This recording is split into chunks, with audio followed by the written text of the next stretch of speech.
నేల ఈనిందా ఊరు కదిలిందా అన్న తరహాలో జరిగింది పిఠాపురంలో పవన్ కళ్యాణ్కి సంబంధించినటువంటి నామినేషనల్ పర్వం. ఊరంతా రావటం కాదు, రాష్ట్రం నుంచి దేశం నలుమూలల నుండి ఇతర దేశాల్లో ఉన్నటువంటి అభిమానులు కూడా వచ్చారు. సినిమా రంగానికి సంబంధించిన ప్రముఖులు తమ ఫేస్బుక్లలో పోస్టు పెట్టి విమానాల్లో బయలుదేరుతున్నామని పోస్టు పెట్టి మరీ వచ్చారు.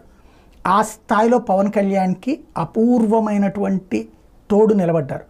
వందలు కాదు వేలాది మంది సుమారుగా ఒక చోట ఒక మనిషి నుంచుని మొట్టమొదట వెళ్ళిన వెహికల్ నుంచి లెక్కేసుకుంటే చిట్ట చివరి వెహికల్ దాకా లెక్కేసుకుంటే దాదాపు అరగంట సేపు పట్టింది. అంత జనం పెద్ద ఎత్తున క్రౌడ్తో పవన్ కళ్యాణ్ నామినేషన్ పర్వం జరిగింది.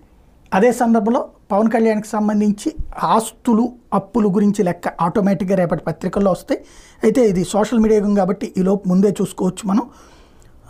టోటల్గా పవన్ కళ్యాణ్ ఇచ్చిన